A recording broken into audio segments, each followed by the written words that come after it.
When we look at the international evidence base about what drives violence, the evidence consistently points back to gender inequality. Violence is one of the biggest underpinning factors for all health problems experienced by women, but in particular their mental health. There has been a noticeable, discernible shift in boys' attitudes and behaviours towards women and girls in the last couple of years, coinciding with a return from lockdown and remote schooling.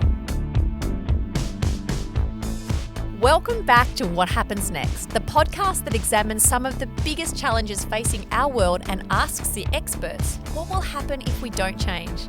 And what can we do to create a better future? I'm your host, Dr. Susan Carland.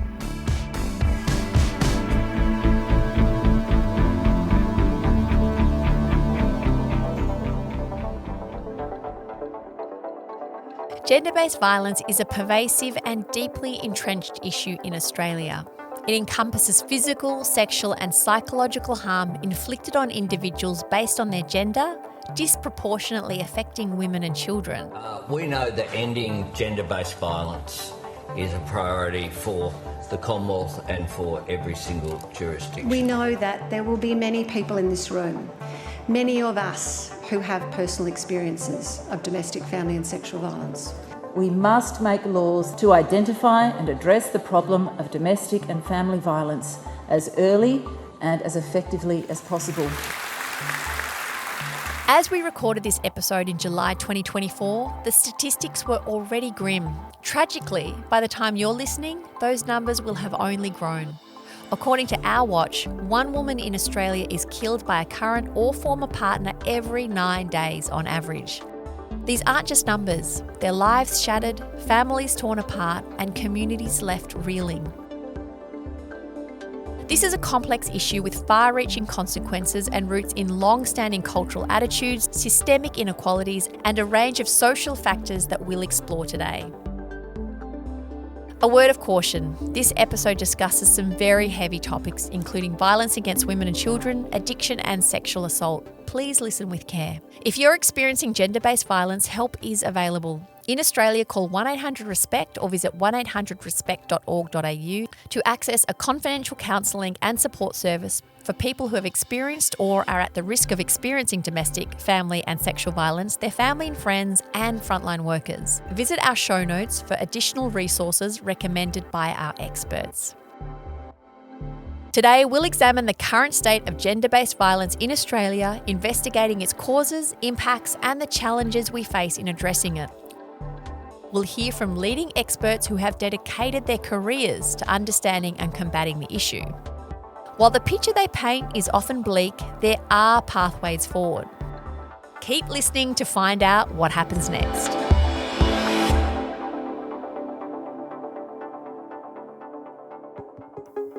Hi, I am Professor Kate Fitz-Gibbon. I work in the Monash Faculty of Business and Economics and have been researching violence against women and children for over a decade now. Kate, welcome. Thank you so much for having me. Can you start by giving us a picture of what's happening with gender-based violence, particularly in Australia? Where are we at the moment? We're in a pretty horrific spot. We know that earlier this year, yet again, violence against women has been declared a national crisis by our Prime Minister. And just in the first 6 months of this year, 49 women have been allegedly killed, most commonly by men known to them. Violence against women and children is prevalent across the entire Australian community. We know that it occurs in a range of different ways. This involves physical violence, sexual violence, coercive and controlling behaviours, financial abuse, economic abuse, a range of different stalking, but also technology-facilitated abuse. So we're seeing a range of different harms, extremely expansive, touching every corner of the Australian communities. And in what ways is the situation with gender-based violence unique in Australia? Are the ways it expresses unique? Are the rates unique? Or is it just uniform across the world? There's definitely a global problem of gender-based violence. So in Australia, there are unique aspects as to how some of it may manifest or the impacts that it may have or the access to services and responses. But this is a global problem in that there's no communities around the world that we know of. It would be great to have communities that we could study and understand if they are violent-free, but there isn't. We know that globally, the United Nations Office of Drugs and Crime shows us that a woman is killed approximately 1 every 11 minutes around the world, which is pretty frightening when we think about how long this podcast episode will go for example, and the women that may be killed around the world while we're talking. I think we've definitely got a better understanding of coercive and controlling behaviours than some other countries around the world. So by virtue of acknowledging it more clearly and understanding it, we might also look like we have an overrepresentation. But certainly what we know is that these behaviours occur in every country around the world. And that must make it actually tricky to look at global trends when there are cultural differences in what is deemed acceptable behaviour in a marriage, for example. The way a husband treats his wife, what he does or does not control, can be very different culturally. And so when we say in Australia, no, that's controlling, in other cultures it might be like, but that's just how marriage works. Absolutely. And how control and coercion can be experienced may be different for everyone in every relationship. And what it's really important to focus on there is what's the impact of the behaviour. Is that behaviour, that control and that coercion instilling fear in a person? Yeah. Is it experienced as isolating them from their family and friends, from education and employment opportunities?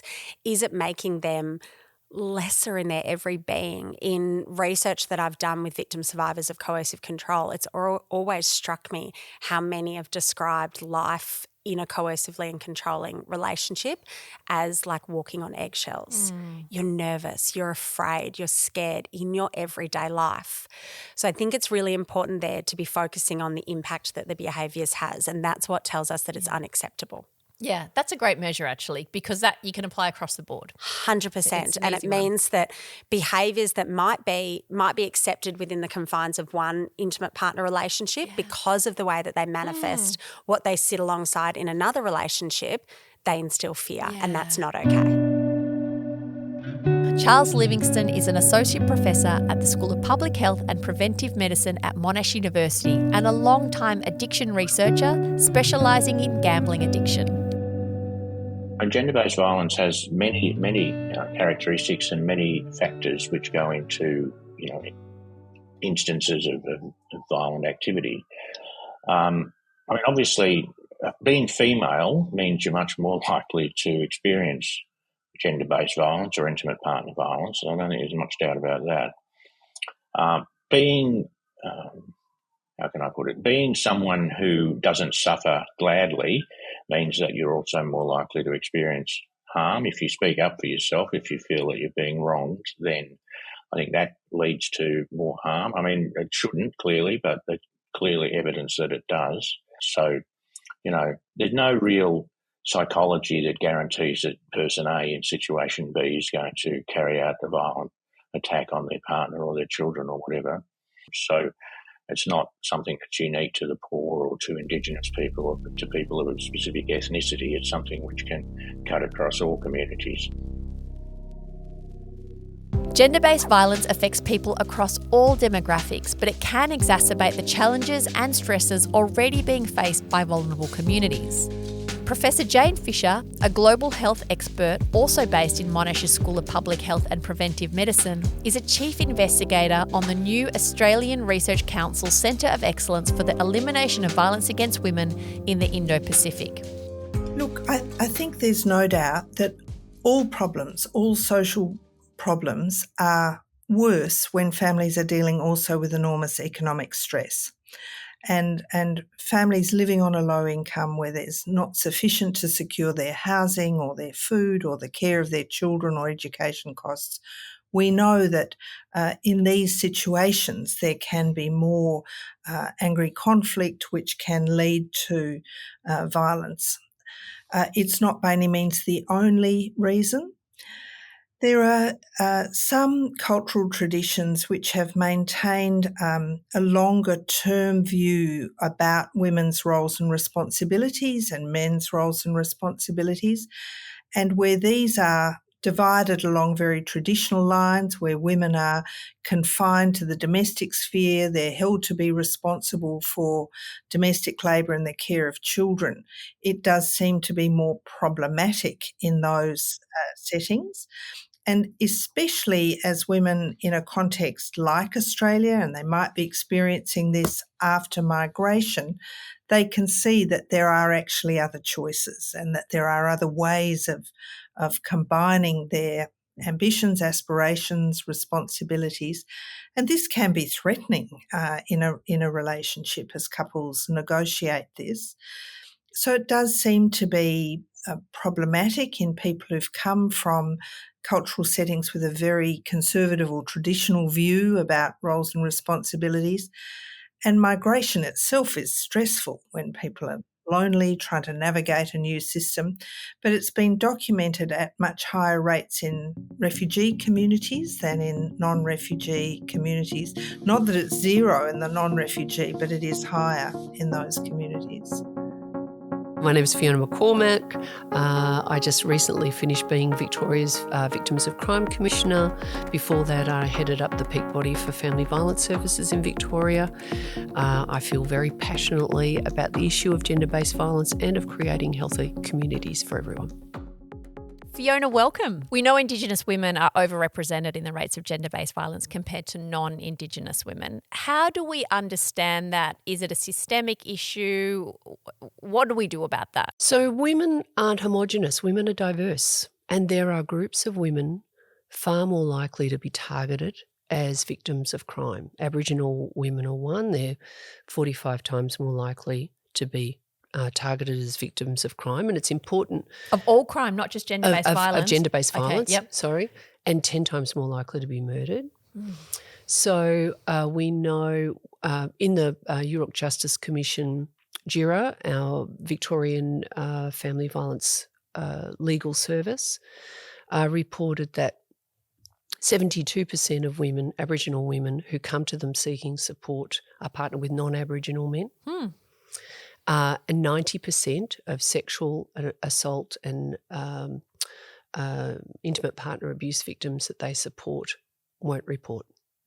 So here's the thing. Men who choose to use violence target women. They can target women more broadly, but they target women. And there are some women who face additional barriers, additional forms of discrimination. Aboriginal women, women with disability, far higher rates than women without disability. Women newly arrived to Australia, women with limited English, in part because they're unlikely to report. While gender-based violence can occur in all communities, the overwhelming majority of perpetrators are men. The drivers behind this violence are complex and numerous. I have been working in this area long enough, and it wasn't that long ago when, if I was contacted by media, constantly I'd be told, but women are as violent as men, aren't they? Oh, but he was a good guy. He's a good guy. And also we would see women murdered and there were women and children, and there'd be news reports and people saying in the news report, we don't know why he, went mad and killed his family and killed himself. He was such a great bloke. He raised money for the local footy club. He was, pillar of society, etc. And to anyone working in this space, it was so obvious that it was gender-based violence. For the longest time. And there have been a lot of theories about the causes of violence, theories that have mainly looked at single factor, fairly simplistic issues that focus on often the perpetrator. So his childhood, whether he was exposed to violence or his circumstances, if he's just lost his job and he's, under financial pressure, or his behaviours if he's got an alcohol problem or a drug problem, etc., etc. And these theories have often been used to sort of obscure the behaviour of men who choose to use violence and justify them. Alcohol consumption and drug use aren't the only addictive behaviours that contribute to gender-based violence. Unfortunately, Australia's wrestling with another vice, gambling. Here's Charles. How do you see addiction intersecting or connecting to gender-based violence? There's lots of ways in which you might imagine that it could connect, but in my case, because I'm focused on gambling addiction, the driver generally is, well, there are multiple drivers, but a key driver, for example, is the impact that it will have on the financial situation of a family or a couple, the erosion of trust and sympathetic understanding that it incurs on a relationship, and the immense frustration that many people feel when they encounter the difficulties that harmful gambling has brought into their situation. And that's not just the people who gamble. I mean, people who gamble have enormous shame, regret, experience a great deal of stigma, and feel, these harms continue forever.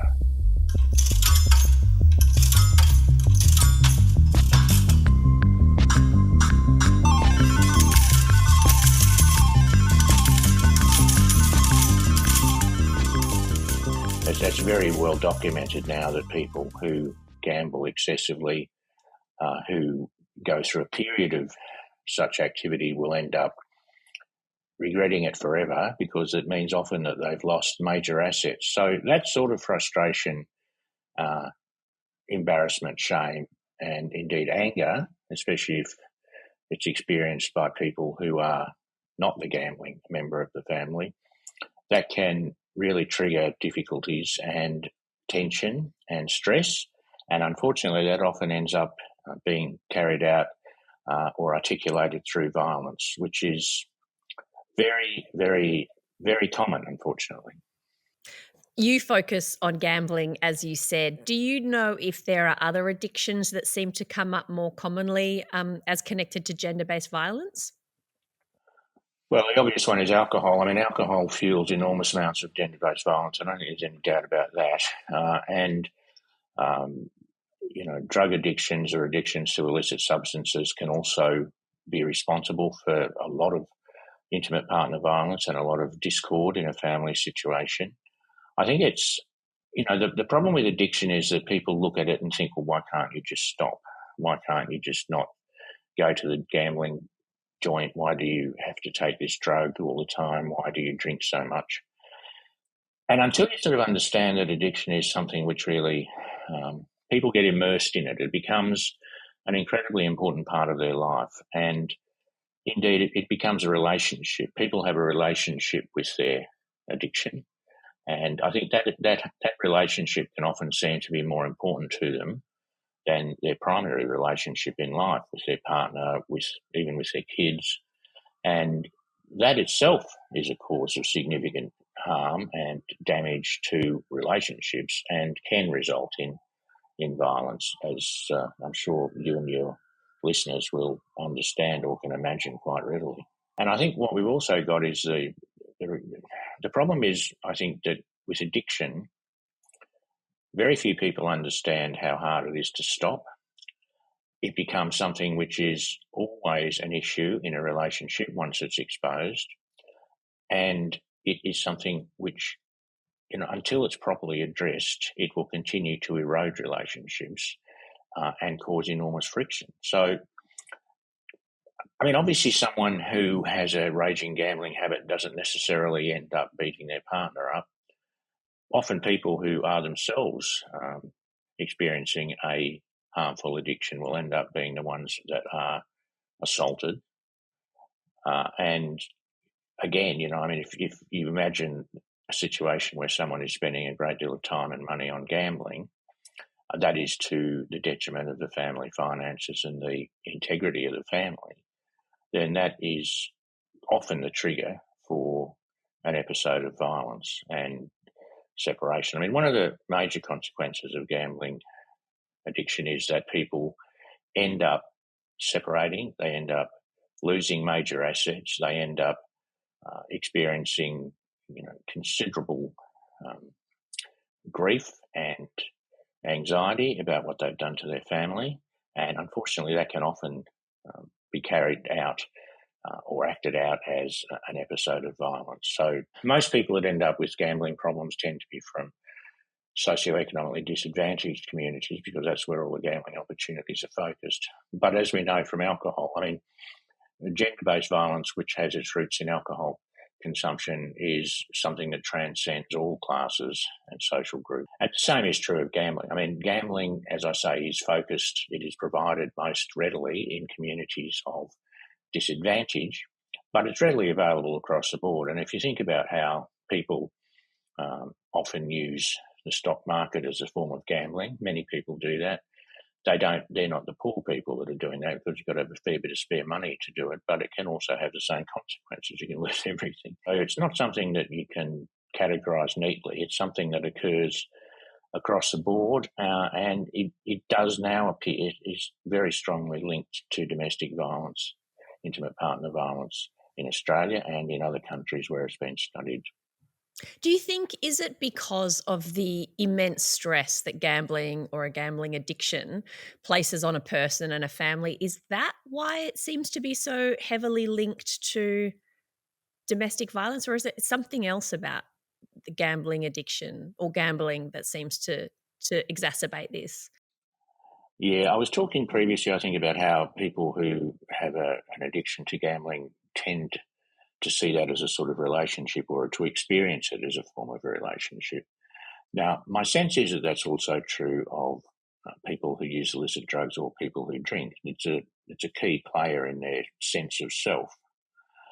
But with gambling, the relationship appears to be almost tangible. I mean, it's something that you can almost see and breathe. You know, in Australia, most harm associated with gambling is from poker machine gambling. Well over half is attributable to poker machine gambling because of the ubiquity of availability in Australia.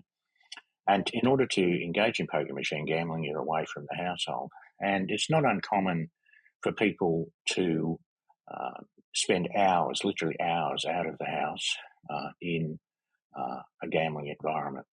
Now, interestingly enough, some women who escape family violence by going to the pokies, because it's a relatively safe space, it's bright, you're unlikely to get beaten up there. Unfortunately, those women will end up spending more money than they intended to, and that will be a trigger for further violence. So I think if you like, the interesting thing about a gambling addiction is that it can be readily recognised as a relationship. It can be readily recognised by the non-gambling partner as a betrayal, not just because of the amount of money that you might be putting through it, but because of the amount of time that you devote to it. Yeah. And that can be a trigger for quite substantial anger, distrust, and in many cases, unfortunately, violence. Mm. How would you describe Australia's relationship with gambling? Do you think it's healthy? Australia's relationship with gambling is the worst in the world. I mean, we spend more per capita than any other country on earth, over $1,200 US per annum per adult. That's twice the next biggest country in terms of gambling expenditure. Oh my God, $26 billion a year. Yeah, 26. I mean, the country that comes second is Singapore, but they only allow gambling in their casinos. We have seen gambling increase quite dramatically in the wake of the pandemic, consistent with the cost of living crisis becoming worse. And that's a sort of a wicked problem to have. It's a devil's brew, if you like, of potential harm. What we have to remember is that, as people say, well, Australians would bet on two flies crawling up the wall, and perhaps they would, but the reason we gamble so much is because we have more gambling opportunities than any other place on earth. But Fiona believes that the root of gender-based violence lies even deeper. It's embedded in our patriarchal cultural history. You've written in the past that violence against women is deeply cultural. What do you mean by that? I mean it in a bad way, not good culture. I mean it in a bad way. Okay. Cultural and structural. So, there's a really long history of men's violence against women that can be linked to gender inequality between women. So you think about the history of the origins of a patriarchal family that actually began in Roman days, when men were the head of the family and women and children were included as chattels, men's chattels, along with slaves and cattle. And that continued right down to Victorian era, as women were still, considered chattels, unable to get a divorce, unable to inherit property or title.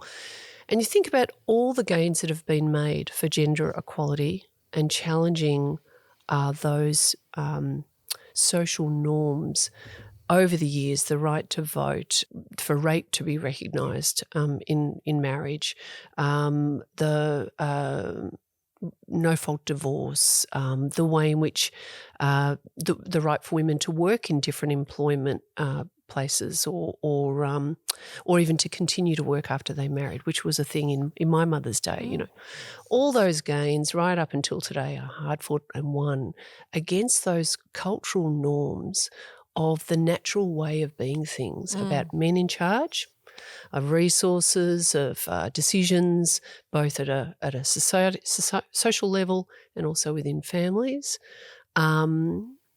That's the challenge. That's been the challenge over the years, and that's the challenge going forward. When we look at the international evidence base about what drives violence, and when I say international base, I'm talking international evidence base, I'm talking about World Bank, European Commission, World Health Organization, UN, research conducted by them. The evidence consistently points back to gender inequality as being a focus. And in that research, there's 4 problematic areas that are most highly consistently associated with high rates of violence in any community. First is condoning of violence, so community attitudes that are either make excuses for violence or are ambivalent about it. And, sometimes we see the way in which police can or don't respond to violence is that sort of ambivalence. Rigid stereotypes between men and women, so those social norms around what it is to be a man and what it is to be a woman. Men's control of decision-making and limitations to women's independence, which we've just talked about. And the last one is hypermasculine attitudes, violent supportive attitudes that particularly support disrespectful attitudes towards women. So what does like a hypermasculine attitude look like? So we know that the best evidence on the likelihood of perpetration, so the difference between a man who will say more likely perpetrate violence and one who's unlikely to choose that path, is his adherence to attitudes like that men should be have the final to say in decisions in the family, that men should be tough, that they that resolving conflicts through violence is acceptable, even if it's something like somebody knocks you at a pub or somebody looks at your girlfriend or talks to your girlfriend. There was some excellent research undertaken by the Man Box that highlighted these kind of pressures that men can be under, that some men adopt. And it also included things like the belief that men should have the right to know where a woman is at any given time. 35% of the sample of men surveyed believed that was, an entitlement for men. This isn't about men not being men. Yeah. This is just about shedding aspects of masculinity that are unhealthy in terms of their relationships with women, but also unhealthy to themselves. These are often men who are more likely to perpetrate violence in other ways. 95% of victims of crime, whether they're men or women, more likely to have that violence perpetrated against them by a man. So those are the and also against themselves, really unhelpful, unhealthy behaviours. Professor Stephen Roberts and Dr. Stephanie Wescott both work in Monash's Faculty of Education. Their research has uncovered a concerning trend. school-age boys are increasingly exposed to misogynistic rhetoric online through communities collectively known as the manosphere. What on earth is the manosphere? Steph, I'll ask you for a definition first. Okay, the manosphere is a term used to describe a range of figures and groups that exist online, and they're sort of typically characterised by anti-feminist and anti-women content. Okay, so then what's a manfluencer? So manfluencer is the leading figures in that configuration. So in the manosphere, it's an even newer term than manosphere, and it's this kind of weird portmanteau that some people have conjured, and it refers to these key toxic figures who are social media influencers in the realm of masculinity and toxic masculinity material. So they're mostly on social media. Do they have websites? Do they do podcasts, or is it mostly Instagram, TikTok? Yeah. Are people still on Twitter? I don't know. It's a bit of everything. So emerging from the manosphere is just an online presence typically, but then everything that's captured within that as we've moved forward into a pervasive social media environment. That's increasingly what we're talking about when we talk about manfluencers. So stemming from the term social media influencer and then man influencer.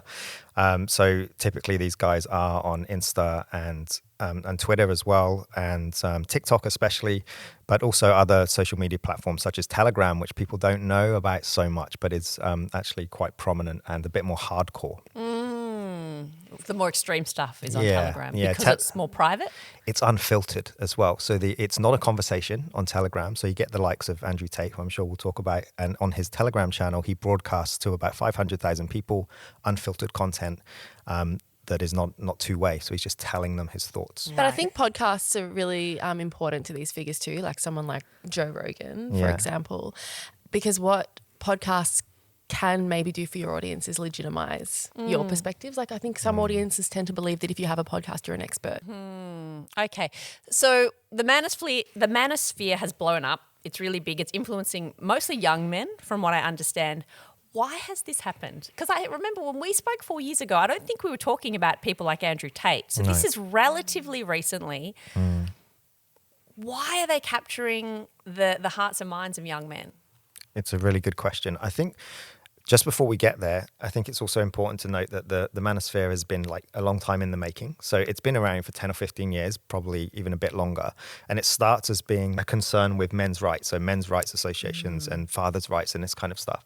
And you're right, it's morphed over the last few years. And we think, and I think probably others consider this as well, that it's in part a backlash to the Me Too movement and gender equality generally. So I think the reason it's become so sharp is technological advancement, backlash to Me Too, all happening at the same time, and creating this kind of perfect storm, amplified again by COVID, actually. So if we think about what happened during the lockdown, so all kids, of course, not being at school, being on their screens a bit longer at a time when there's more and more content available. So you've got this kind of confluence of different things happening at the same time, and it becomes more prominent. But I think the discourse that Tate and others, but Tate especially, have really gripped onto is that feminism has gone too far. Yeah. And so the post-Me Too moment is really, really crucial. And if you do a little kind of trace these two lines of inquiry, you'll see that Tate becomes super prominent just after 2016, 2017. So it's not a coincidence. Why do you think some men, obviously not all men, felt threatened by Me Too? Is it that they felt personally like maybe they were being attacked? Why was Me Too the impetus, I guess, is what I'm asking. I think part of the fear is linked to cancel culture, in that you at any moment could have something very important taken away from you, and it's possibly unjust. So that's part of it. But I think men also extend that to themselves and then think they can be unjustly tried without evidence and without justification. So a bit of maybe reverse witch hunting in a way. But also the narrative about, well, that was a long time ago, he deserves a second chance. You can't have, what if someone comes and takes everything away from me? Perhaps it's that fear of being unjustly robbed of what belongs to you, what you feel is your entitlement. So we definitely see kind of more inclusive and more egalitarian masculinities coming to the fore with this young generation, but there's sort of always been a quarter, maybe 25, 27% when we look at national level attitudinal data that suggests that a quarter of young men have these kind of problematic attitudes towards women and girls and gender equality generally. And that core seems to have become even less immovable and really doubled down in this current moment. There's probably also a belief that feminism isn't really relevant anymore. It's not needed. Yeah. Because look, women have equality now. Yeah. What are you asking for? What you actually want is to take men's rights away and men's power away. This rise in misogynistic attitudes is not just troubling in itself, but also serves as a driver of violence. In extreme cases, this mindset can have lethal outcomes. Even if things don't escalate to that level, the impact of these attitudes and actions on victim survivors is profound. Here's Fiona. So if you think about a woman who maybe she's experienced intimate partner abuse, she's been in an abusive relationship, or maybe she's been sexually assaulted. Often that really affects women's mental health. That might mean that she starts drinking or using other kind of drugs to manage the trauma she might be experiencing as a result of the abuse. In the long term, that will have impacts on her physical health.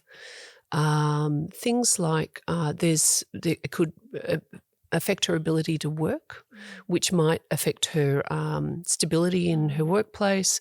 There's lots of financial costs, medical costs, costs of relocating if she needs to, costs of getting legal advice, legal representation in court if she's going to court, range of different things. So in that sense, we can see that gender-based violence is not just a consequence of gender inequality, but also contributes significantly to the overall status of women when you consider the extent to which women experience violence in our community. So it's both effect and cause of gender discrimination. That's it. Online-driven misogyny is impacting Australian teachers and their classrooms too, say Steve and Stephanie. So you mentioned that you're doing research in schools, and I'm really interested to hear what teachers are telling you. We put a call out on social media last year to speak to women about what we are calling misogynist radicalisation. And we were inundated with women wanting to talk to us. We spoke to 30 women representing all sectors and states, no territories, but primary and secondary. So we're also talking about primary teachers being affected by this. Which is very young. The kids that they're working with. Yeah, but we've spoken to someone recently in early childhood who has said that there is some of these sentiments coming from boys in early learning centres, which is obviously concerning. But the key messages we were receiving from the women that we spoke to was that there has been a noticeable, discernible shift in boys' attitudes and behaviours towards women and girls in the last couple of years, coinciding with a return from lockdown and remote schooling. Women noticed that boys, the way they were speaking to them, the way they were treating them was very different, was aggressive, misogynist, sexist. And also the girls in their class too were receiving this behaviour also and witnessing it. But there was also a infiltration of what we call Tate tropes, which are Tate's body language, his ideas, his, I guess, symbols that he's most commonly associated with. And women who were across sort of internet culture, I guess, we're able to identify them. But there may be, of course, teachers in schools who don't know what those things are, possibly. But this is obviously very disturbing for women and was affecting them profoundly because they're at work and they're trying to do their job. The teachers who expressed interest in the study are obviously aware of this behaviour and across it, and possibly also feminist identifying because they were obviously seeing this as an issue. But it was very disturbing and distressing for the women to see this, and two of the 30 women we spoke to left their jobs because of boys' behaviour. I can't actually imagine how distressing it would be to be confronted with that kind of anything you say as a woman to try to assert your authority as the teacher in the classroom. I imagine just ramps up exactly what they're pushing up against. Mm-hmm. If you become obsequious, and then you back down, then you're not the teacher in the classroom anymore. You lose the control of the classroom. What does work? What can they do? Is there anything? Yeah, you've captured it really well, that it's an impossible position to be in, because from the outset, your authority is not being respected because of this sort of atmosphere of disrespect towards women. So the stricter and firmer you are, then you become the bitch, that they think you are. But then if you ignore it, then you're allowing a culture of disrespect and misogyny to flourish in your classroom, and teachers feel a lot of pressure to model to the girls in front of them how to respond to this. So that's an additional pressure. But teachers are incredible, obviously, in responding to difficult situations in their classroom and challenges to them. But they also have the tools of their school support system to use. So they will often draw on those and escalate and report. But women are reporting that they're not being believed, or that the consequences that they feel are adequate to and commensurate to the issue are not being delivered. So it really is so difficult and impossible for them, and can be a breakdown of the relationship between the student and the teacher, which is something that teachers work really hard to cultivate. But if you feel like you're constantly meeting disrespect and just blatant misogyny when you're trying to establish a relationship with a young person, it's very difficult to continue that relationship. And one of our participants did say that this sort of behaviour was making her hate her job and feel differently about her students who she'd always adored. So that's just really tough part of the job. How pervasive were the teachers saying it was in your research? Is it a handful of kids in each class, one? Would it be half? It's a significant minority. We don't want to really get into that not all men stuff, but it is not all men and it's not all boys. But if we imagine like 3 or 4 kids out of a class of 20 to 25, we've heard this in other types of research that we've done where teachers are saying this little hardcore of kids is causing the damage for the girls and other boys and kids of all genders in that class are having their learning time disrupted. So 3, 4, 5 kids causing the trouble, that takes 30, 40 minutes to manage. 100%. And it's not just the learning that's being disrupted, it's the way those boys, girls and kids of all genders feel when they hear that. It's not just that we didn't get to cover the maths chapter. Absolutely. It's that the boys that don't agree, it's a way of controlling the masculinity in the room as well. Well, you're one of them. You're a cuck. You're gay. Those insults it forms the way the girls think about themselves and how they can behave. And then particularly I imagine it would be even worse if you're transgender, gender non-binary. I imagine you would just be shrinking in the face of that. Yeah, that's why it's so dangerous. Those boys are like consolidating dominance hierarchies. The current state of gender-based violence is grim and progress is slow. One of the first hurdles is getting victims to report the violence they've experienced. Here's Jane. What are some of the common barriers to seeking help or to reporting instances of gender-based violence? Look, I think there are many. It's such an important question. First, there is recognition that what is happening to me is wrong, is a form of violence, and that these behaviours are not what should normally be happening in a healthy, intimate partnership. Then there is some understanding of who can I call, what services might assist me. And then there is contemplating, what does this mean? Does this mean that I have to contemplate leaving, separating, finding another domestic setting, separating our finances, managing custody of children? And these are big barriers as people contemplate what this means. So I think together these are really inhibiting factors in people seeking help. And as Fiona points out, each victim survivor's unique background has accompanying barriers. Aboriginal women don't trust police, don't trust the justice system for very legitimate reasons, terrified of having their children removed if they've got children. Women with disabilities struggle to be taken seriously. Struggle to physically report. Women newly arrived to Australia might not understand the laws, might also have had experiences of police where related to racist attacks, discriminatory behaviour, where they haven't been taken seriously, where they've been dismissed by police. Too terrified. The implications for them when the community is expecting them to remain in families. I mean, that happens across the board. When I was doing my PhD, I researched this concept in terms of sexism against women called the double bind, which is when, and as you were talking, it sounds exactly like a case of the double bind where you will have Indigenous women, newly arrived migrant women, women with disabilities. What I was looking at was Muslim women, where they are in this double bind where they will experience sexism within their communities, like women in every community does. But to disclose or report or to try to do something about the sexism they experience, they actually reinforce the stereotypes that people have about them outside their community. Yep. So Indigenous women will be like, well, you all think this about Indigenous men or Indigenous women, or women, Muslim women say the same thing. Yep. You think we're all oppressed anyway, and if I tell you that my husband is being violent with me, that reinforces the idea that I'm oppressed, that Muslim men are all terrible sexist monsters. So what do I do? And the double bind is exacerbated by the fact that if I disclose this to you, I am more likely to be on the receiving end of your prejudice.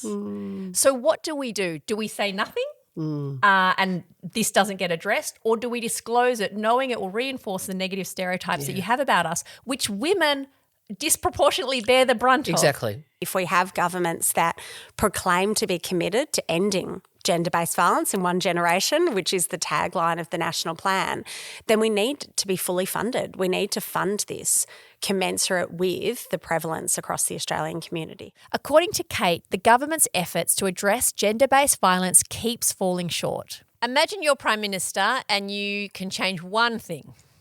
And and apart from just saying, okay, $1 trillion to the cause, if you could change one thing as Prime Minister in terms of how we tackle gender-based violence in Australia, what would you do? I might be getting around here that I'm not allowed to just give $1 trillion. I would make it a national priority. And you don't think it commensurate is? with submarines. Ah, okay. No, How much should we spend on AUKUS?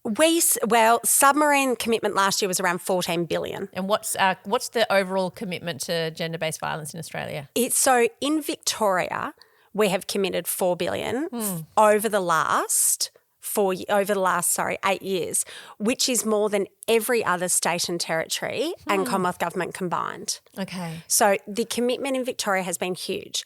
But even then, we know the challenge that we're still experiencing here nearly 10 years on from the Victorian Royal Commission into Family Violence. Each of the state and territory governments and Commonwealth government, if they are truly committed to a national plan, which proclaims to end violence against women and children, we do need to make this a national priority in the same way that national security is. Domestic, family and sexual violence is the number one threat to the lives of women and children in Australia.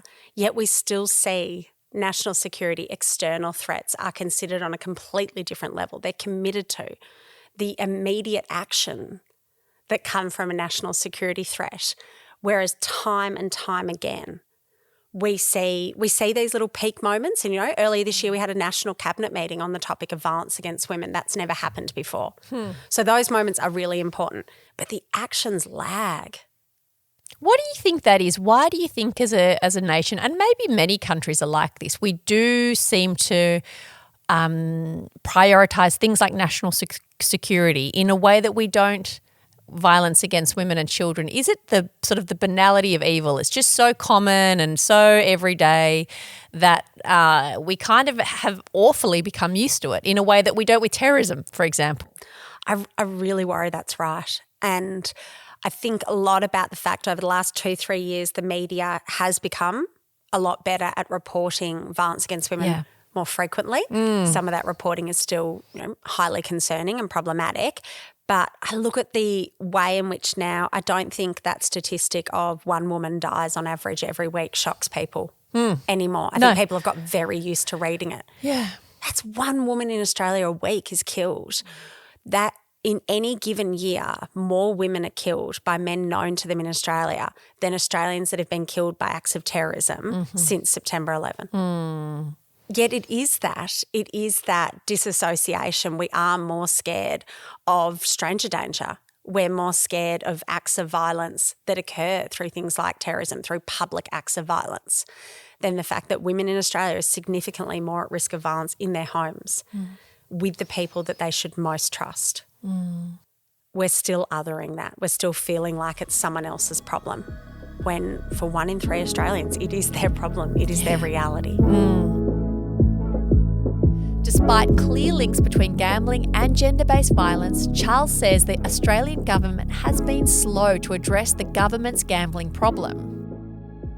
When you tell people about this link between obviously gambling, but the other addictive behaviours or substances and gender-based violence, are people surprised? Is there pushback against the evidence?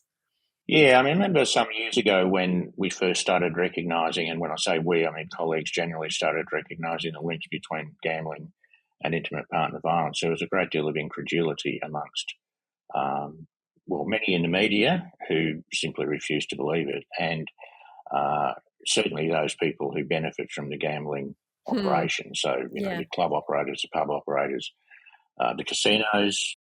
Many AFL clubs still derive significant funds from gambling. Indeed, the AFL gets, I'm told, something in the range of $30 million a year just from a sponsorship with one of the major betting companies. Not to mention the money it gets as a proportion of the bets made on the game. But at that stage, there was considerable pushback, and people just couldn't understand why having a poker machine habit, for example, would lead to intimate partner violence. But the more research we've done, and the more we've talked to people who've experienced this situation, I think the more we've realised that the links are actually quite clear and quite obvious. Unfortunately, gambling is very big business, and as we have seen in the last year since the report chaired by Peter Murphy, the inquiry chaired by Peter Murphy issued its report into online gambling, we've seen what appears to be resistance from the government based on intense lobbying from the gambling industry to avoid prohibiting gambling ads. Young Australians are being targeted and groomed to highly addictive, harmful gambling through constant advertising. Are you ignoring the vast majority of Australians' call to fully ban gambling advertising as soon as possible? We know that gambling advertising, when it comes to sport, is too prevalent. We know that it can be really annoying. So what we've got is we've got a system where we're copying all of the externalities, all of the negative consequences, and really reaping few benefits. The benefits are reserved for large corporations, large business owners, and the costs are being experienced in the suburbs, particularly the disadvantaged suburbs of our big cities. As Stephanie said, schools too are struggling to effectively address this issue. Is there anything that schools are doing that you heard about in your research that was helpful, that was working? I mean, I don't know if we can say it's working, because the reason the women were coming to us was because it was an ongoing problem.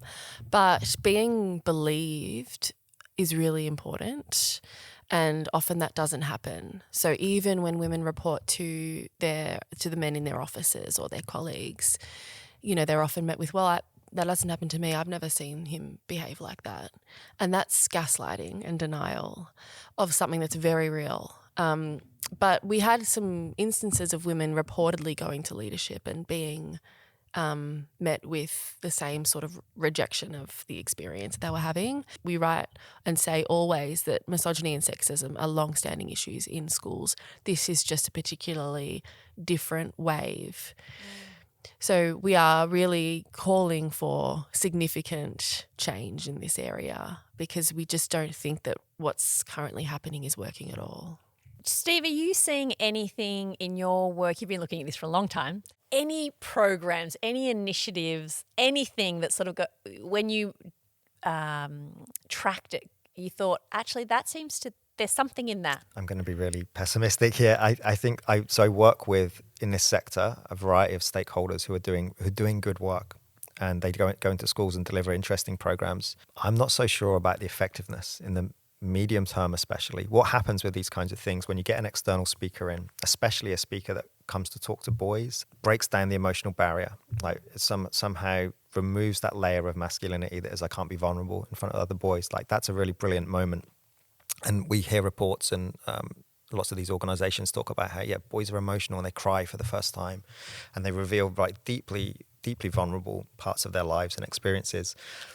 And there's often a kind of wave of like a high by the end of the day. So the kind of evaluation data you get in the moment is, this was really great. This was really like breaking down those barriers.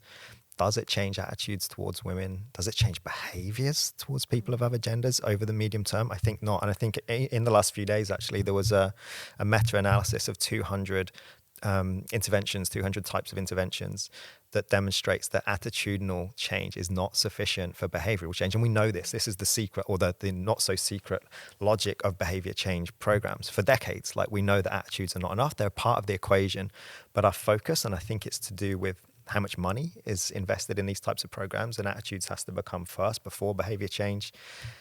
There isn't enough investment, there isn't enough time. So these programs come in, they have one day with the boys typically. These kind of short-term, low time bearing in terms of number of hours. This isn't sufficient, I think, to make the kinds of advances that we would want. And also, I think they often have two different agendas. One is about boys' mental health, social and emotional well-being, very, very important. We know there are high rates of male suicide in this country and in many countries, and boys and men, especially older men, are not very good at talking about their mental health. So this is an important aspect of those programs. But the piggyback into gender equality, I think, seems to be slightly confused and speculative. So going back to the point, like I'm hopeful that in the moment those programs do something to some kids, to some boys. I'm less hopeful that they have the required time and funding and scope and possibly expertise as well. I hope that doesn't sound cruel to the kinds of organisations that I work with and advocate for. It's really tricky. It's demoralisingly tricky how hard these things are to change. I remember you saying earlier on. As grim as the picture looks at the moment, experts like Kate Fitz-Gibbon still believe we can address the drivers behind gender-based violence and save lives. Find out how next week on our final episode of Season 9. If you're experiencing gender-based violence or struggling with addiction, help is available. Call 1-800-RESPECT or visit 1800respect.org.au. You'll find additional resources recommended by our experts in our show notes. Thank you to all our guests on today's episode.